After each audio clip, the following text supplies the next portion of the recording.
대림절 넷째 주 성서 일과의 복음서의 말씀, 누가복음 1장 26절부터 38절까지의 말씀, 누가복음 1장 26절부터 38절까지의 말씀, 우리가 함께 한 목소리로 이 말씀을 읽겠습니다.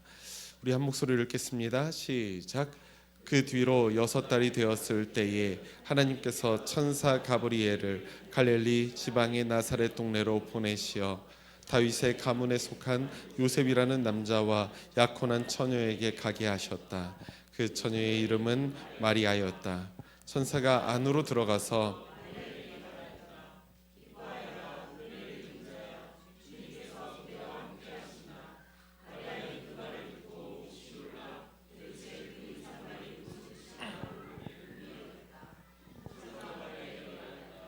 두려워하지 말아라 마리아야, 그대는 하나님의 은혜를 입었다. 보아라, 그대가 잉태하여 아들을 낳을 터이니 그의 이름을 예수라고 하여라. 그는 위대하게 되고 더없이 높으신 분의 아들이라고 불릴 것이다. 주 하나님께서 그에게 그의 조상 다윗의 왕위를 주실 것이다. 그는 영원히 야곱의 집을 다스리고 그의 나라는 무궁할 것이다. 마리아가 천사에게 말하였다. 나는 남자를 알지 못하는데 어떻게 이런 일이 있겠습니까? 천사가 마리아에게 대답하였다. 성령이 그대에게 임하시고 더없이 높으신 분의 능력이 그대를 감싸줄 것이다. 그러므로 태어날 아기는 거룩한 분이요 하나님의 아들이라고 불릴 것이다. 보아라, 그대의 친척 엘리사벳도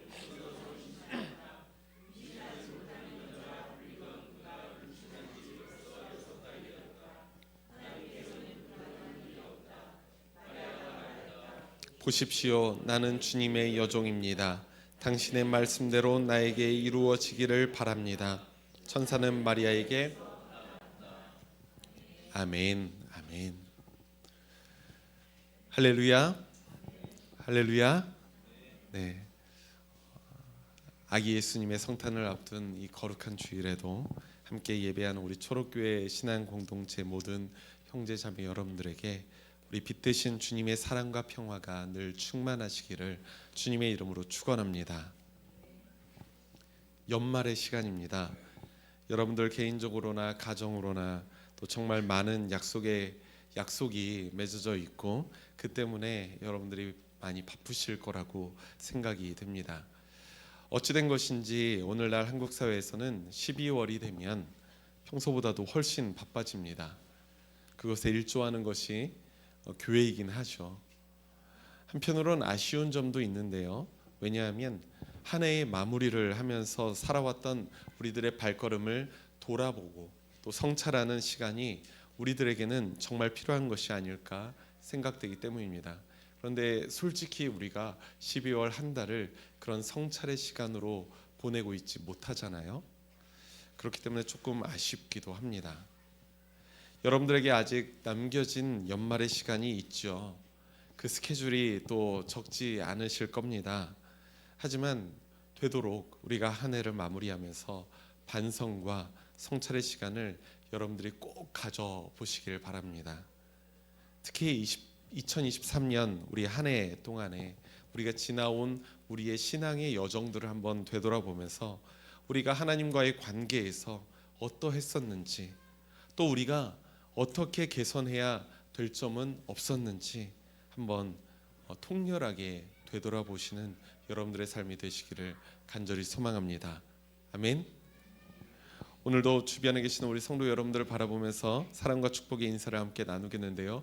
오늘따라 여러분들이 굉장히 전투적인 표정으로 저를 바라보고 계시는데 제가 부담감이 이만저만이 아닙니다. 활짝 웃으시면서 콧방귀라도 끼시면서 활짝 웃으시면서 옆에 있는 분들에게 한번 이렇게 인사해 보았으면 좋겠습니다. 당신과 함께라서 정말 행복합니다. 시작. 당신과 함께라서 정말 행복합니다. 네, 좋아요. 딱 이 표정으로 이제 하나님의 말씀 속으로 들어가 보았으면 좋겠습니다. 네, 추우신가요? 네. 오늘은 성탄절 전날입니다. 그래서 아까 전에 어린이 예배 시간에도 제가 한번 지적질을 하려고 했었는데 사실 저는 꼰대가 아니기 때문에 그 지적을 거두었는데요. 여러분들은 어떤 지식을 하나 추가하는 입장에서 우리가 흔히 크리스마스 이브라고 하잖아요. 근데 이 크리스마스는 알겠는데 이브는 뭘까요? 이브가 뭐예요? 아담과 하와예요? 네? 이브가 뭐냐면 사실 이브닝입니다. 이브닝. 그러니까 저녁이에요. 저녁. 그러니까 엄연히 따지면 지금은 크리스마스 이브는 아닙니다. 지금으로부터 한 8시간 후에 이브가 시작될 겁니다. 그래서 우리가 크리스마스 전야가 바로 크리스마스 이브인 것이죠. 우리는 지금 크리스마스 이브가 아니라 크리스마스 모닝은 내일이군요. 크리스마스 전날 모닝을 우리 함께 보내고 있습니다. 오늘날 우리가 크리스마스는 워낙 상업적으로 발달된 휴일이기 때문에 세계 곳곳에서는 12월 한 달 내내 크리스마스 분위기를 내기도 합니다. 심지어 불교 국가에서도 크리스마스 분위기를 내기도 하더라고요. 오늘날의 MZ세대라고 하는데요. 그 MZ세대 중에서 기독교에 대해서, 한국 교회에 대해서 엄청난 반감을 가지고 있는 사람들이 정말로 많이 있습니다. 그런데 아이러니하게도 그들도 크리스마스라는 날만큼은 아주 즐겁게 누리고 있는 것이 사실이죠. 물론 그들에게 세상을 창조하신 하나님께서 동정녀 마리아를 통해서 아기 예수로 오셨다는 이 성경의 이야기를 전한다면 아마도 콧방귀를 뀌겠지만 말입니다. 그럼에도 불구하고 그들은 크리스마스를 아주 즐겁게 누리고 있습니다. 아기 예수님이 남자를 알지 못했던 마리아를 통해서 태어났다는 이 성탄절의 이야기가 사람들에게는 그토록 관심이 가는 이야기인가 봅니다. 이것을 통해서 얼마나 많은 논쟁이 있는지 몰라요. 물론 성경의 이야기가 거짓말이라고 주장하는 사람들이 적지 않죠. 과학으로 증명할 수 없는 것이니까 거짓말이라고 논리를 펼치기도 합니다. 또 한편으로는 복음서의 말씀처럼 불가능이 없으신 하나님을 믿으면서 성령으로 잉태하사 동정녀 마리아에게 나시고 이러한 사도신경의 고백을 변호하려는 사람들도 있습니다.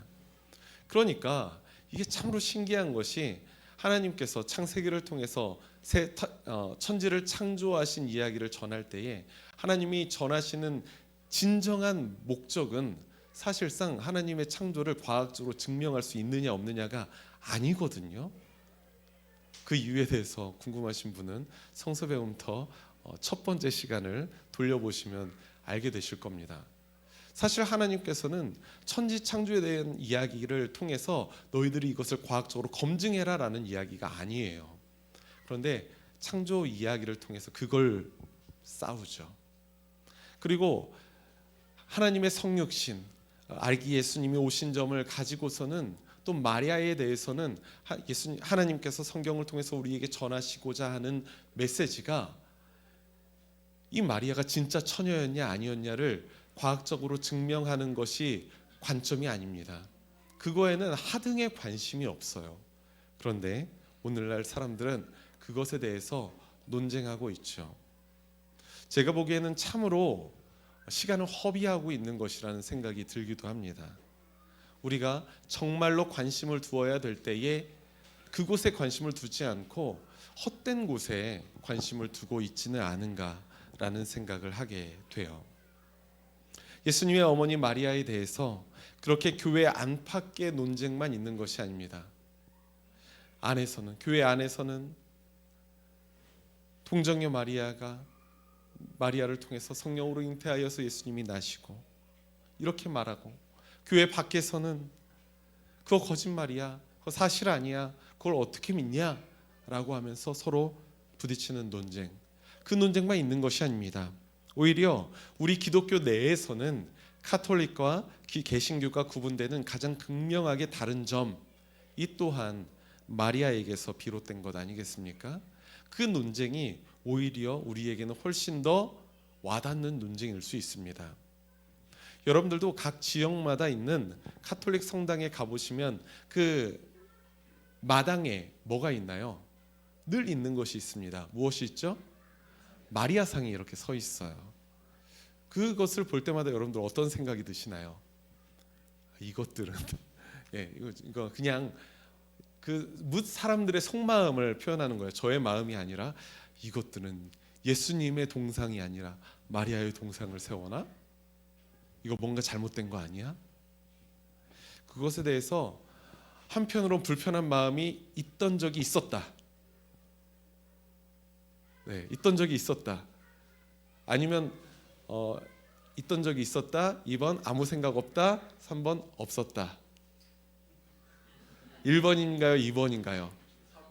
4번. 네. 그렇습니다. 4번은 뭘까요?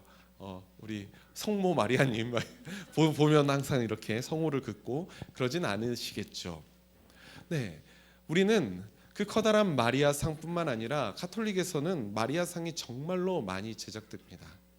그러면 가톨릭 교회는 왜 마리아 상을 만들어 놓는 걸까요? 그건 가톨릭 교회는 우리와는 조금 다르게 예수님의 어머니이신 마리아를 받아들이고 있기 때문에 그렇습니다. 가톨릭 신자들에게 마리아는 어떤 존재일까요? 마리아는 심지어 자신들의 기도까지도 예수님에게 전해주는 통로로 여겨지는 거예요. 그래서 그 마당에 마리아상이 세워져 있는 이유는 무엇이냐면 성당에 들어가지 않더라도 그 마당에서도 우리의 기도를 성모 마리아에게, 성모님에게 드릴 수 있는 공간을 마련한 곳입니다. 그래서 그곳에서 성호를 긋고 마리아상 앞에서 기도를 하게 되죠. 근데 이후에 가톨릭 교회의 가장 중요한 공의회 중 하나인 제2차 바티칸 공의회에서 교회 헌장 53항에 이렇게 규정하고 있습니다. 주보에도 제가 적어 놓았는데요. 그 말씀이 성경의 말씀이 아니라 여러분들에게 한번 참고해 볼 만한 자료에서 적어 놓은 것입니다.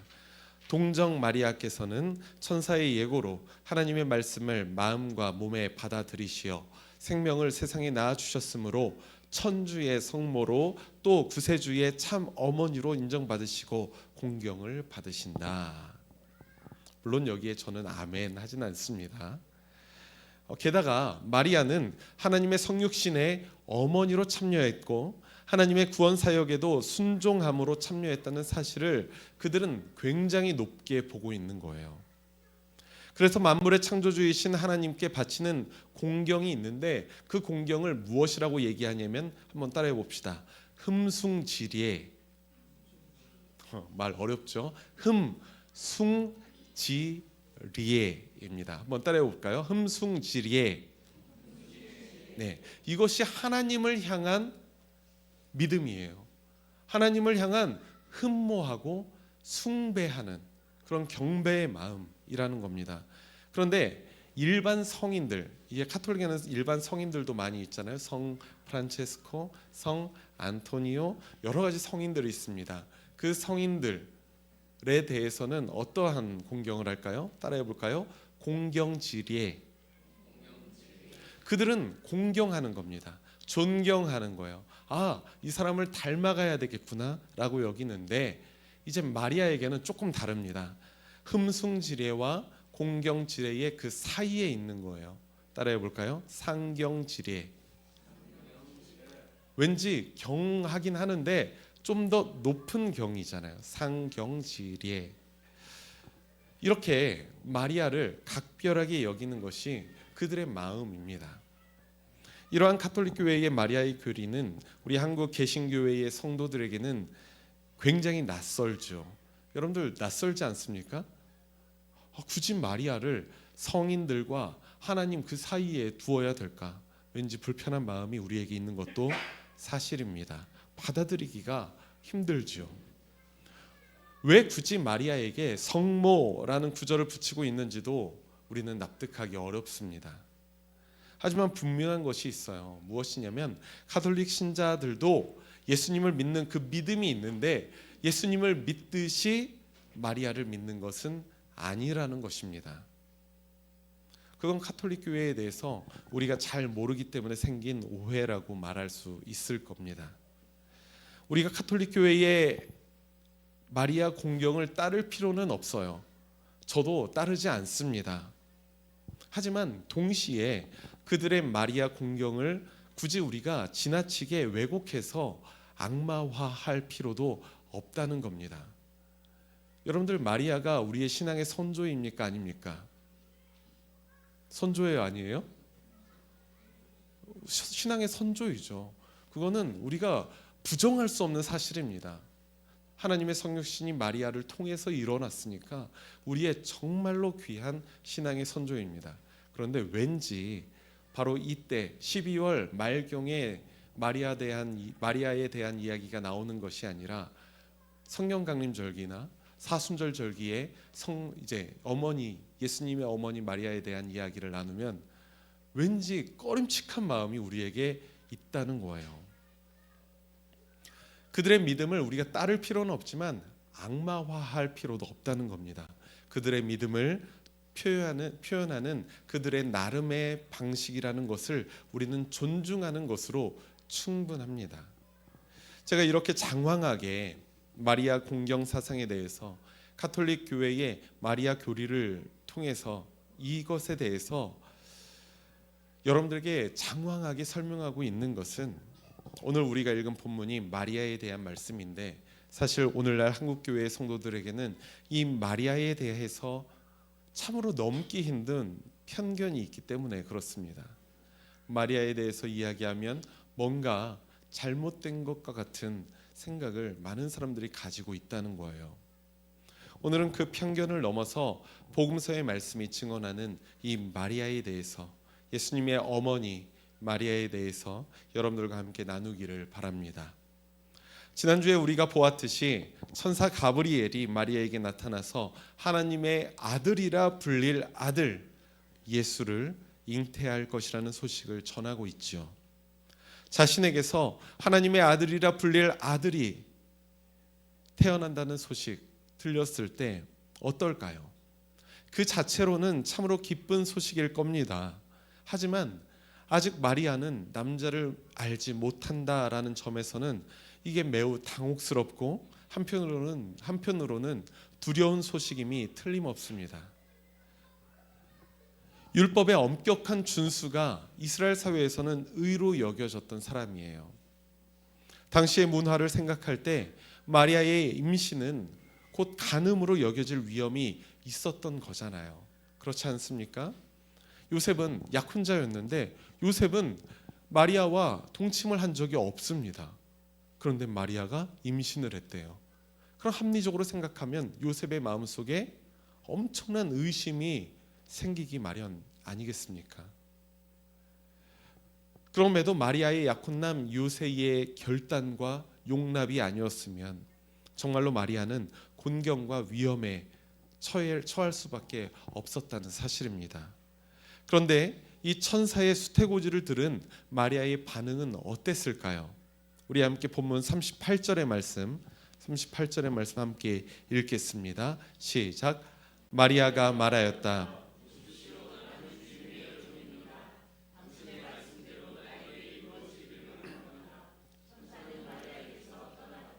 아멘. 마리아는 알고 있었을까요? 없었을까요? 그들에게 지금 자신의 이 상태가 사람들에게 알려지기 시작하면 자신이 위험할 수 있고 죽을 수도 있다는 사실을 마리아는 알고 있었을까요? 없었을까요? 분명히 알았을 겁니다. 왜냐하면 그건 너무나도 당연한 그 당시의 법이었기 때문에. 그러니까 지금 마리아가 나는 주님의 여종입니다. 당신의 말씀대로 나에게 이루어지기를 바랍니다. 라는 고백은 그야말로 마리아의 목숨을 건 순종이라고 말할 수 있을 겁니다. 이후에 예수님의 어머니로 살아갔던 마리아의 인생도 한번 여러분들 찬찬히 한번 묵상해 보십시오. 아이가 태어나자마자 이집트 쪽으로 피난을 갔고요. 헤롯에 의해서 또래의 아이들이 학살당하고 있다는 소식도 들었을 겁니다. 그러니 헤롯의 영향력이 계속되는 그 동안에는 아들을 잃을지도 모른다는 두려움이 어머니 마리아에게 있지 않았겠습니까? 그 당시에 또래의 히브리 사람들은 모두 다 학살을 당하는데 내 아들이 지금 살아서 베들레헴에 가고 살아서 나사렛에 가고 살아서 예루살렘에 간다면 잡혀서 죽지 않을까 염려 생기지 않겠습니까? 사랑하는 아들이 자라면서는 지혜롭고 하나님과 사람에게 더욱 사랑받는 사람으로 성장하는 것을 볼 때 어머니의 마음이 자랑스럽고 뿌듯하기도 했겠죠. 예수의 모습을 보면서 어머니는 너무나도 좋았을 겁니다. 하지만 아들이 뜬금없이 이제 30살이 되어서 하나님 나라 운동에 나서겠다는 거예요. 그런데 좋아. 하나님 나라 운동에 나서는 건 좋은데 그 행하는 모든 것들이 그 당시의 기득권들, 로마의 제국과 계속해서 부딪히는 사역을 하고 있는 것입니다. 그래서 결국 어떻게 됩니까? 로마 제국의 정치범으로 처형당하는 처지에 놓여 있게 되죠. 그럴 때에도 어머니 마리아의 심정을 한번 헤아려 보십시오. 그의 가슴이 얼마나 철렁 내려앉기도 했겠습니까? 그리고 마침내 자기보다 앞서 십자가에서 죽은 아들을 가슴에 묻어야 했을 겁니다. 그렇기 때문에 마리아를 통해서 보는 이 성탄절, 이 절기는 단순히 즐겁고 행복한 사건인 것만은 아닌 거예요. 그 안에는 어머니 마리아의 두려움과 아픔과 또 정말로 비참한 결국까지도 마리아는 헤아릴 수 있었다는 겁니다. 나사렛에 비천한 여종 마리아가 목숨을 건 순종으로 예수님을 낳았습니다.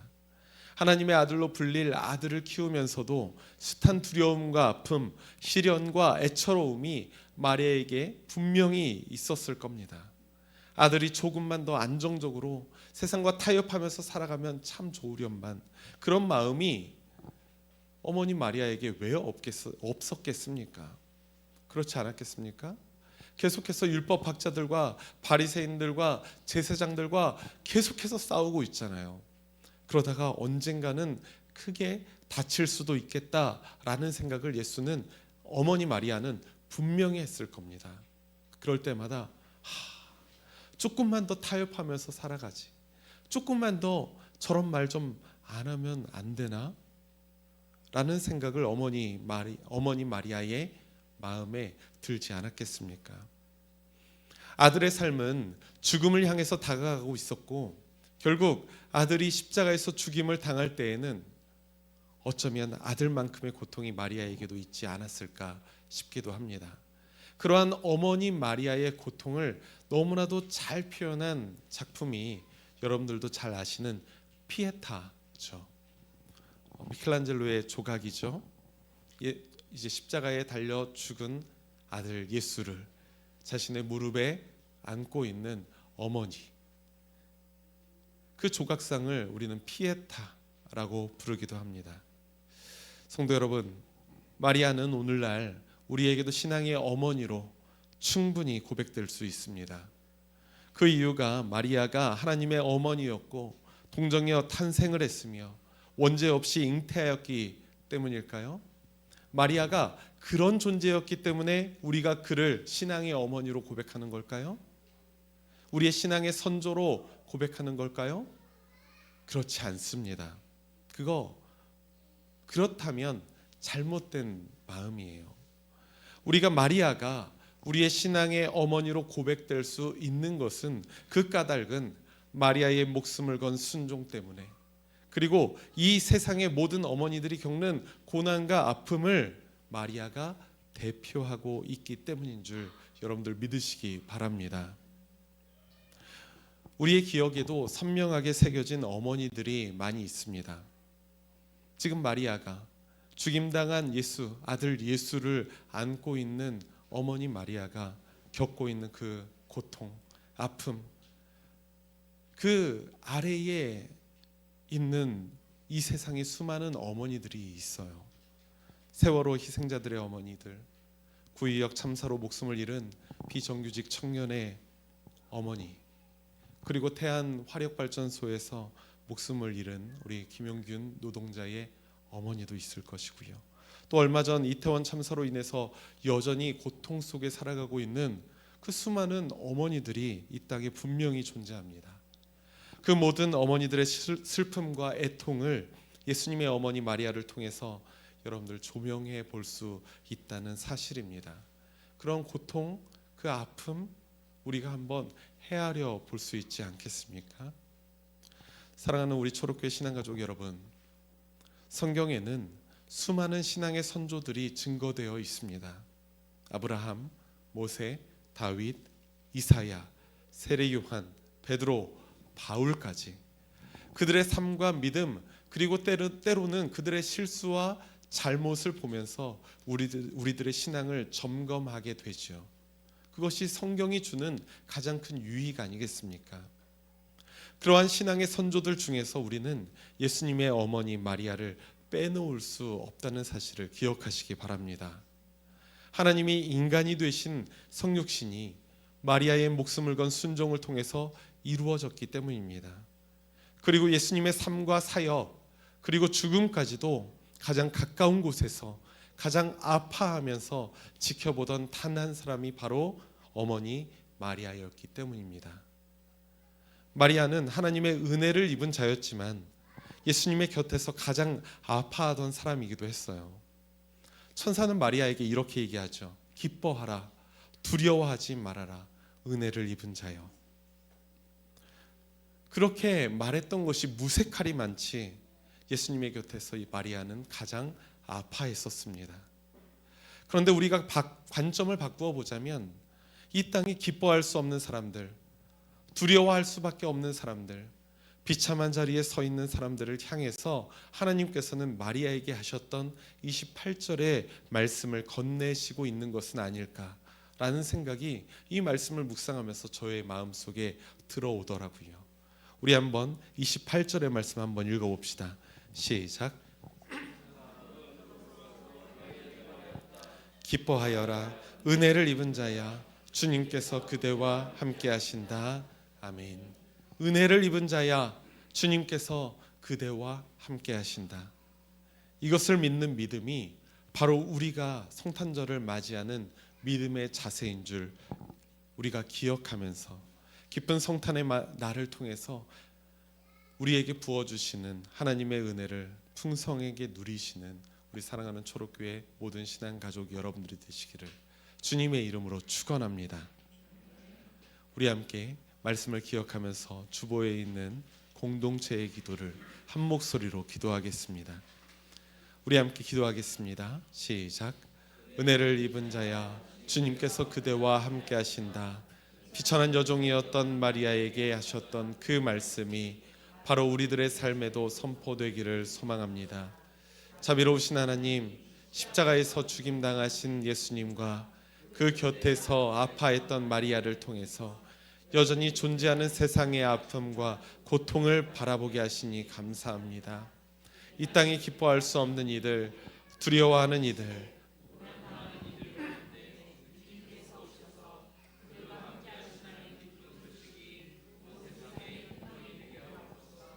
상한 갈 때도 꺾지 않으시고 꺼져가는 등불 끄지 않으시는 우리 주 예수 그리스도의 이름으로 기도합니다. 아멘.